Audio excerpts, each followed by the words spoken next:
അച്ഛൻ്റെ ചിരി എങ്ങനെയുണ്ട് എന്നൊക്കെ ചോദിച്ചിട്ടേ ഞാൻ തിരുപ്പതി പോയിട്ട് തലയൊക്കെ മുട്ടയടിച്ചിട്ട് വന്നു. അത് കണ്ട് ഇവിടെ വന്നു കഴിഞ്ഞപ്പോൾ ഒരാൾക്ക് തൊപ്പി വേണമെന്ന് പറഞ്ഞ്, ഞാൻ തൊപ്പി വെച്ചിരിക്കുന്ന പോലെ എനിക്കൊരു തൊപ്പി അച്ഛന്നൊക്കെ പറഞ്ഞ്. അപ്പോൾ ഞാനൊരു തൊപ്പിയൊക്കെ എടുത്ത് കൊടുത്തു. തൊപ്പിയെല്ലാം ലൂസാണ്, അപ്പോൾ അത് തലേന്നൊക്കെ കറക്കി താഴെ ഇടാനൊക്കെ നോക്കുന്നുണ്ട്. അത് കഴിഞ്ഞിട്ട് പോയി ഇരുന്ന് ടി വിയുടെ റിമോട്ടൊക്കെ ആളുടെ കയ്യിലാണ്. അപ്പോൾ റിമോട്ട് ഒളിപ്പിച്ച് വെച്ചേക്കാന്ന് പറഞ്ഞിട്ടുള്ള പരിപാടിയാണത്. ഇതാ റിമോട്ട് ഒളിപ്പിച്ച് വെച്ച്, ഇനി ആർക്കും റിമോട്ട് കിട്ടത്തില്ലല്ലോ. അങ്ങനെ ദിവസം അവൻ്റെ ഓരോ കലാപരിപാടിയായിട്ട് രാവിലെ ഇറങ്ങിയിരിക്കുകയാണ്. അവൻ്റെ ചെണ്ട അവൻ്റെ അടുത്ത് തന്നെ ഉണ്ട് കേട്ടോ. ചെണ്ട വിട്ടിട്ടുള്ളൊരു കളിയില്ല.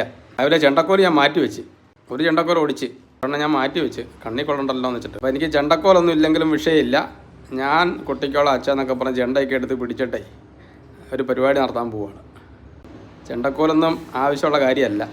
അങ്ങനെ ദിവസം ചെണ്ടയൊക്കെ മാറ്റി വെച്ച് ടി വിയുടെ മുന്നേ പുറകിൽ നിൽക്കുകയാണ്. റിമോട്ടൊക്കെ അവൻ്റെ കയ്യിൽ തന്നെയാണ്.